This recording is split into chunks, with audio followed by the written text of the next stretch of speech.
ಈ ಟೋಲ್ನಲ್ಲಿ 100 ರೂಪಾಯಿ ಕೊಟ್ಟು ಒಂದು ಮಂಜೇಶ್ವರದಿಂದ ಕಾಸರಗೋಡು ಹೋಗ್ಲಿಕ್ಕೆ ಒಂದು ಕಮ್ಮಿ ಅಂದರೆ 1,000 ರೂಪಾಯಿ ಬೇಕಾಗುವಂಥ ಪರಿಸ್ಥಿತಿ ಬರ್ಬೋದು.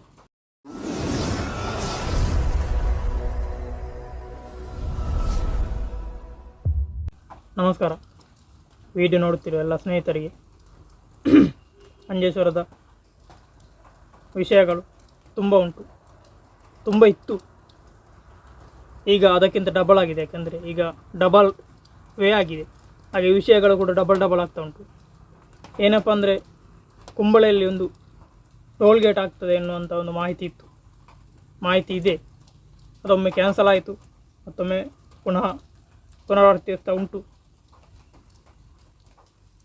ಬಹುಶಃ ಒಂದು 10 ಕಿಲೋಮೀಟರ್ಗೆ ಒಂದು ಕಡೆ ಟೋಲ್ ಗೇಟ್ ಆದರೆ ಅಲ್ಲಿಂದ ಬಸ್ಸುಗಳು, ಪ್ರೈವೇಟ್ ವಸ್ತುಗಳು ಹೋಗುವಂಥದ್ದು ಬಹಳ ಕಷ್ಟ. ಪೆಟ್ರೋಲ್ಗೆ 100 ರೂಪಾಯಿ ದಾಟಿರುವಂಥ ಸಂದರ್ಭದಲ್ಲಿ ಈ ಟೋಲ್ನಲ್ಲಿ 100 ರೂಪಾಯಿ ಕೊಟ್ಟು ಒಂದು ಮಂಜೇಶ್ವರದಿಂದ ಕಾಸರಗೋಡು ಹೋಗ್ಲಿಕ್ಕೆ ಒಂದು ಕಮ್ಮಿ ಅಂದರೆ 1,000 ರೂಪಾಯಿ ಬೇಕಾಗುವಂಥ ಪರಿಸ್ಥಿತಿ ಬರ್ಬೋದು. ಮೊನ್ನೆ ಅಧಿಕಾರಿಗಳೆಲ್ಲ ಬಂದು ನೋಡಿದರು, ಮತ್ತು ಅದನ್ನು ಕ್ಯಾನ್ಸಲ್ ಮಾಡ್ತೇವೆ ಅಂತ ಹೇಳಿದರು. ಯಾಕೆಂದರೆ ಆ ಕಂಪ್ಲೇಂಟ್ ಇಲ್ಲಿವರೆಗೆ ಹೋಯ್ತು ಅಂದರೆ ಅದು ನಮ್ಮ ಗಡ್ಕರಿಯವರೆಗೆ ಹೋಯಿತು, ಕೇಂದ್ರದವರೆಗೆ ಹೋಯಿತು. ಕೇಂದ್ರದಲ್ಲಿ ಹೇಳಿದರು ಅವರು 60 ಕಿಲೋಮೀಟರ್ ಒಂದು ಟೋಲ್ ಗೇಟ್ ಮಾತ್ರ, ಅದಕ್ಕಿಂತ ಮುಂಚೆ ಎಲ್ಲಿಯಾದರೂ ಟೋಲ್ ಗೇಟ್ ಇದ್ದರೂ ಕೂಡ ಅದಕ್ಕೆ ನೀವು ಫೀಸ್ ಕಟ್ಟೋದು ಬೇಡ, ಫ್ರೀಯಾಗಿ ಹೋಗಿ ಅಂತ ಆಶ್ವಾಸನೆ ಹೇಳಿದರು.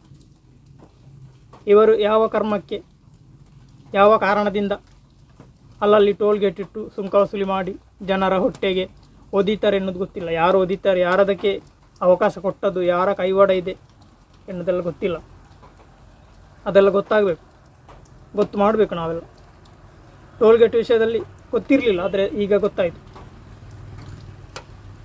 ಸಾಮಾನ್ಯ ನೊಂದವರು ಮಾತಾಡುವಂಥ ಮಾತುಗಳು. ರೋಡು ಒಂದು ಕಡೆಯಲ್ಲಿ ರೋಡು ಸಮ ಇಲ್ಲ, ಅವೈಜ್ಞಾನಿಕ ಕಾಮಗಾರಿ ಆಯಿತು, ಅಗಲ ಆಯಿತು ಹೊರತು ಅದರಲ್ಲಿ ಏನು ವಿಶೇಷ ಎನ್ನುವಂಥದ್ದು ಏನಿಲ್ಲ, ಈಸಿ ಎನ್ನುವಂಥದ್ದು ಏನಿಲ್ಲ. ಅಲ್ಲಲ್ಲಿ ಕ್ಯಾಮರಾಗಳು ಅಳವಡಿಸ್ತಾ ಉಂಟು. ಈಗ ಕೆಲವರು ಹೇಳ್ತಾರೆ ಅದು ಸ್ಪೀಡ್ ಕಡಿಮೆ ಕಂಟ್ರೋಲ್ ಮಾಡಲಿಕ್ಕೋಸ್ಕರ ಇರುವಂಥದ್ದು, ಅಂದರೆ ಸ್ಪೀಡ್ ಹೋಗುವವರಿಗೆ ಫೈನ್ ಹಾಕುವಂಥದ್ದು ಅಂಥದ್ದು ಅಂತ. ಈಗ ಸ್ಪೀಡ್ ವೇ ಆಗ್ತಾ ಉಂಟು, ಎಕ್ಸ್ಪ್ರೆಸ್ ವೇ ಅಂದರೆ ಅದು ಸ್ಪೀಡ್ ಹೋಗಲಿಕ್ಕೆ ಇರುವಂಥ ವೇ. ಅದರಲ್ಲಿ ಕ್ಯಾಮರಾ ಇಟ್ಟರೆ ಮತ್ತು ಎಕ್ಸ್ಪ್ರೆಸ್ ವೇ ಯಾಕೆ? ಒಂದು ಸಣ್ಣ ಮಾರ್ಗ ಸಾಕಾಗಿತ್ತು. ಗೊತ್ತಿಲ್ಲ ಮತ್ತೆ ವಿಷಯ ಅಂತೇಳಿ. ಹೆಲ್ಮೆಟ್ ಹಾಕದಿದ್ರೆ ಇನ್ನು ಸ್ಕೂಟರ್ಗಳು, 2 ವೀಲರ್ಗಳು, 3 ವೀಲರ್ಗಳೆಲ್ಲ ಸರ್ವಿಸ್ ರೋಡಲ್ಲಿ, ದೊಡ್ಡ ಲಾರಿ, ಟ್ಯಾಂಕರ್ ಅಂಥವುಗಳು ಮಾತ್ರ ದೊಡ್ಡ ಮೈನ್ ರೋಡಲ್ಲಿ ಹೋಗುವಂಥದ್ದು ಎನ್ನುವಂಥ ವಿಷಯಗಳು ಕೂಡ ಉಂಟು. ಅದು ಬಿಡಿ, ಅದು ಮತ್ತು ಇನ್ನೊಂದು ವಿಡಿಯೋದಲ್ಲಿ ಅದರ ಬಗ್ಗೆ ವಿವರಣೆ ನೀಡ್ಬೋದು. ಟೋಲ್ ಗೇಟ್ನ ವಿಷಯದಲ್ಲಿ ಹೇಳುವುದಾದರೆ, ಕುಂಬಳೆಯಲ್ಲಿ ಟೋಲ್ ಗೇಟು, ಈ ತಲಪಾಡಿಯಲ್ಲಿ ಒಂದು ಟೋಲ್ ಗೇಟ್ ಉಂಟು.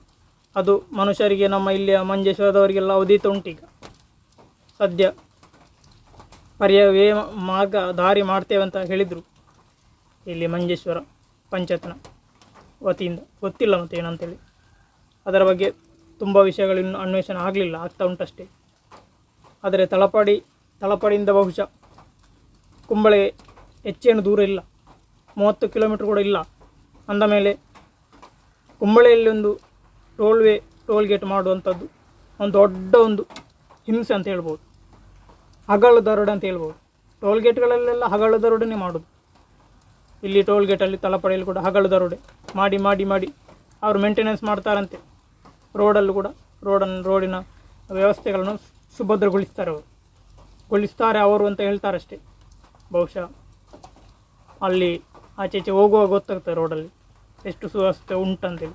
ಇನ್ನು ಇಲ್ಲಿ ಟೋಲ್ ಗೇಟ್ ಮಾಡಿ ಇಲ್ಲಿ ಎಷ್ಟು ವ್ಯವಸ್ಥೆಗಳು ಸರಿಯಾಗ್ತದೆ ಎನ್ನುವಂಥದ್ದು ನೋಡಬೇಕು. ಟೋಲ್ ಗೇಟ್ನ ಲಿಸ್ಟಲ್ಲಿ ಕುಂಬಳೆಯಲ್ಲಿ ಇಲ್ಲ, ಅದನ್ನು ಕ್ಯಾನ್ಸಲ್ ಮಾಡಿ ಆಗಿದೆ ಅಂತ ಹೇಳ್ತಾರೆ. ಕ್ಯಾನ್ಸಲ್ ಮಾಡಿದರೆ ಒಳ್ಳೆಯದು. ಕಾಸರಗೋಡು ಅಲ್ಲಿ ಪೆರಿಯ ಎಲ್ಲೋ ಒಂದು ಕಡೆ ಉಂಟಂತೆ ಅಂತ ಮಾಹಿತಿ ಸಿಕ್ಕಿದೆ. ಬಹುಶಃ ಟೋಲ್ ಗೇಟ್ ಅಂತ ಹೇಳುವಾಗಲೇ ಒಂದು ಇರುವಂಥ ಸಂದರ್ಭದಲ್ಲಿ ಅರ್ಜೆಂಟಾಗಿ ಹೋಗಲಿಕ್ಕೆ ತುಂಬ ಕಷ್ಟ ಆಗ್ತದೆ. ಆದರೆ ದಾರಿ ಸುಗಮ ಇದ್ದರೆ ಅದಕ್ಕೆ ಒಂದು ಹಣ ಕೊಡ್ಬೋದು, ಮಿತಿಯಾಗಿ ಹಣ ಕೊಡ್ಬೋದು, ಜಾಸ್ತಿ ಅದಕ್ಕಿಂತ ಕೊಡಲಿಕ್ಕೆ ಆಗೋದಿಲ್ಲ.